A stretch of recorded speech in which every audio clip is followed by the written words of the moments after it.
አርሰናል ከዩናይትድ ጋር የሚያደርገውን ጨዋታ ይወል ጄሱስ ከገባ እንጮትም በፍጹም ማለት ነው። ምክንያቱም ዳሎታል ደግሞ ለምንድን ነው ጄሱስ ከጉዳት የተመለሰው? ይሄ ጨዋታ እስኪያልፍለት ራሱ መምጣት አልነበረበት። ዋንጫውን በልታላ በቃ ይሄን ነጥብ ብትተውል ነው እኔ ደስ የሚለኝ ማለት ነው። በፍጹም ዳሎት ካልወጣ ጄሱስ መግባት የለበትም። በዚህ ተስማምተን ከሆነ ጨዋታውን መጀመር እንችላለን። በቃኛ አሪፍ አቋም ላይ ነን። እናንተም የሊጉ መሪ ናችሁ። አሪፍ ጨዋታ ለቀሩት 18 ቲሞች ማሳየት እንችላለን። በቃ ባለፈው ውለታ ውለንላችኋል። አሁን ደግሞ እርስ በርሳችን ያለን አቋም እንተያያለን። በቃ ጄሱስ ካለ ግን የሚሆን ነገር አይደለም። ያ ገልቷል። ታዲያ እንዴ አይሆንም። አለገና የሚዲያም አለገና ብለናል። እንግዲህ ጀማው ወያሪትን ለጥጠን ዋጓን ሰጣት ነው ደግሰንላታል። እንግዲህ በድግሱ ወያላ ጨብጥ ወያላ ብጥብጥ ወያላ ጥብስ የሌለ ነገር የለም። ማንቸስተር ዩናይትድ ነው የሚደግፈው። ማንቸስተር ዩናይትድ አርሰናልን እንደሚያሸንፍ ተስፋ አደርጋለሁ ሲሉ የማንቸስተር ሲቲው አሰልጣኝ ፔፕ ጋርዲዮላ ተናገሩ። ነገ በመላው ዓለም እንዲሁም ደግሞ በብዙ ሚሊዮን ኢትዮጵያውያን ዘንድ በጉጉት የሚጠበቀው የሳምንቱ ታላቅ ጨዋታ አርሰናል ከማንቸስተር ዩናይትድ ያደርጋሉ።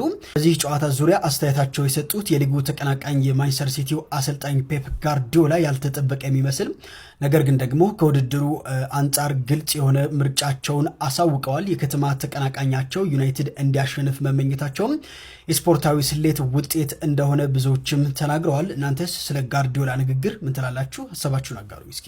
ተይዞ ፉንፉን የማይረባ መድፍ ፉከራ በስቷል በነዛው ናፍ። አላወቁ እንደው ወይስ ረስተው እኛ ስንተኩስ እነሱ ሸሽተው በእኛ ስኬቶች እጅግ ተደንቀው አጨብጭበው ማንቺ አንበሳ ዛሬ ዝቅ ቢል በሱ ዝቅታ መድፉ እንዲሸቅል አንፈቅድለትም፣ እንገለዋለን፣ በገዛ ሜዳውን ረግጠዋለን። አጨብጫቢው መድፍ ተዋድብ ዛሬ ደርሶ አታስቀድም ከስራ ወሬ። አይታል ሳምንት ያንተን ሙሽራ ሚስቱን ስንቀማው ምንም ሳንራራ። ለአጨብጫቢው ላንተ ለሚዜው ከቶ እንዴት ያንሳል ማንቼ ቀብራራው። ትጨነቃለህ በገዛ ሜዳ፣ አው በገዛ ሜዳ ትጨነቃለህ።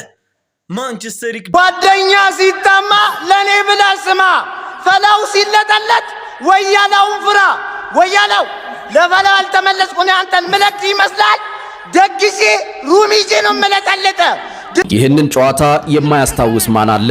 ታህሳስ 2 2017 በለንደን ኤሚሬትስ ስቴዲየም የአርሰናል ደጋፊዎች በጉጉት ተሞልተዋል። ቡድናቸው እንደ ማዕበል የማንቸስተር ዩናይትድን የጎል ክልል ደጋግሞ ያንኳኳል። ነገር ግን በጎሉ ፊት አንድ የማይናወጥ ስፔናዊ ግድግዳ ጸንቶ ቆሟል። ዴቪድ ዴሄያ። የአርሰናል ተጫዋቾች ከያቅጣጫው የጎል ሙከራዎችን እንደ ዶፍ አዘነቡበት።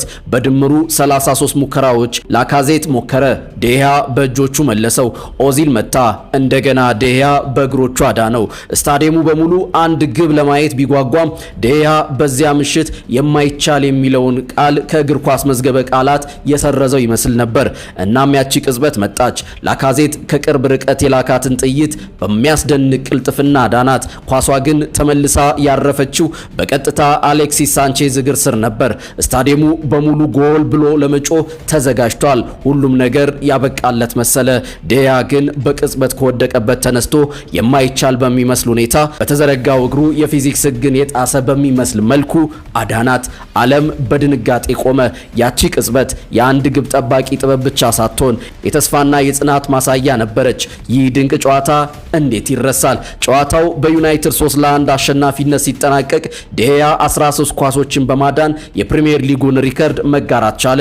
አሰልጣኝ ጆዜ ሞሪኒዮ ዛሬ ያየሁት የዓለማችን ምርጡ ግብ ጠባቂ ነው ሲሉ መሰከሩ። እግር ኳስ የ11 ተጫዋቾች የጋራ ጥረት ውጤት ነው ይባላል። ታዲያ በዚያ ምሽት በኤሚሬትስ ስታዲየም ያየነው ይህንን ህግ አልሻርም ትላላችሁ? አንድ ሰው ብቻውን የቡድንን እጣ ፈንታ እንዲህ ሊቀይርስ እንዴት ይቻለዋል? ሐሳባችሁን ጻፉልኝ። ቪዲዮንም ከወደዳችሁ ፎሎ አድርጉኝ።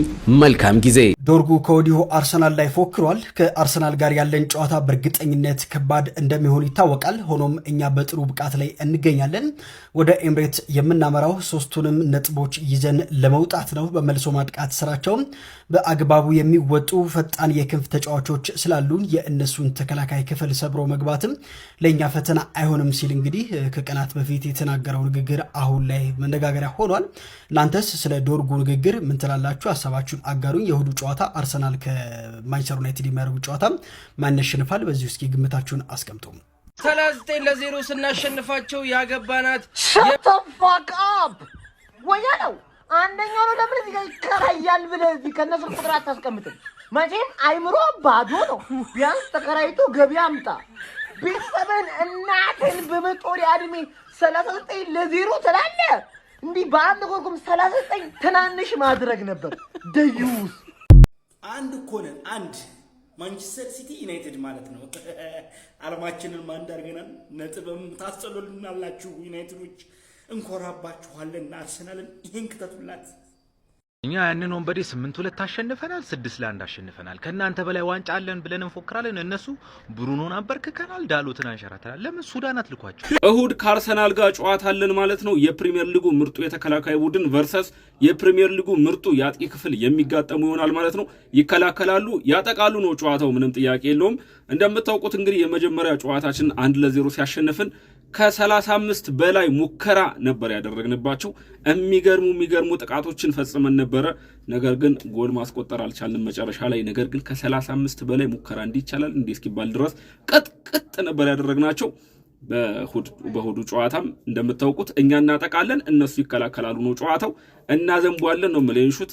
ይሳካም አይሳካም ተከላክሎ ከማሸነፍ እንደ ሞሪኖ እንደ ፔፕ አጥቅቶ መሸነፍ፣ በክብር መሸነፍ ማለት ነው። ምክንያቱም አባታችን ያስተማረን ስለሆነ ማለት ነው። እና ከቻልን የሚሳካ ከሆነ ድል የሚቀናን ከሆነ ያ የ8-2 ምናምን ይደገማል። ምክንያቱም ምን ሞክረው ሙከራ በመጀመሪያው ጨዋታ የሚሞከረው 35 ሙከራ ማለት ነው 8 ጎል እንዲገባ ይሆን ነበር። ነገር ግን እድል ስላነሰን ነው። አሁን እድል በለስ ከቀናን ያው ዝም ብለን ነው የምንሰጣቸው ማለት ነው።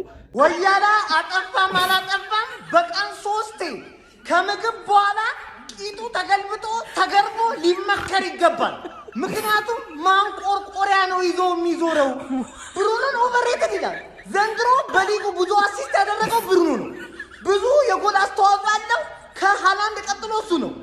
በጎል በማግባት ደግሞ ቪክተር ጸጉርነሹላ አይበልጠውም። አንድ የወያላ ተጫዋች የሚደርስበት የለም።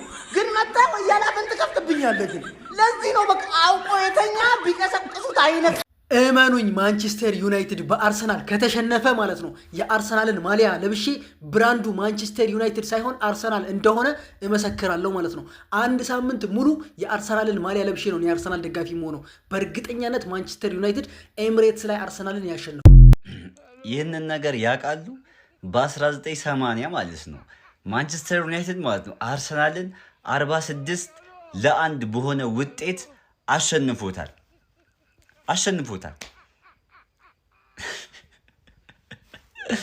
ኧረ አታስቁኝ። ኧረ እንደው ይሄንን ህዝብ በቃ ደንቆሮ ነው የምታደርጉት። ኧረ ብስሚል ኧረ ተው ኧረ እንማር። ዩናይትድ በአርሰናል የሚሸነፍ ከሆነ እኔ ተከታታይ 5 ጨዋታ የአርሰናል ማሊያ ለብሼ የአርሰናል ደጋፊ ይሆናለሁ። ይሄ ቃሌ ነው። ቃል በምድር ቃል በሰማይ አደባባይ ላይ አርሰናል ይችላል ብዬ እሰራለሁ። 5 ጨዋታ የአርሰናል ደጋፊ ይሆናለሁ። ይሄን ያህል ነው በክለብ እምነት ያለኝ። ይሰጣል። ላይ ባደረስነው አሰቃቂ ጉዳት የተነሳ አርቴታ ትናንትና ፈርቶ 7 ተጫዋቾችን እረፍት ሰጥቷል ማለት ነው። 7 ተጫዋች እረፍት ሰጥቷል። በጣም ፈርቶናል ከሚገባው በላይ ማለት ነው። ለማንኛውም እሁድ እንገናኝ። 7 አይደለም 17 ተጫዋች ብታሳርፍ ከኔ እጅ አትወጣትም፣ እቀጠቅጣለሁ ማለት ነው። በደም ኮፒ ሊንክ ፖስት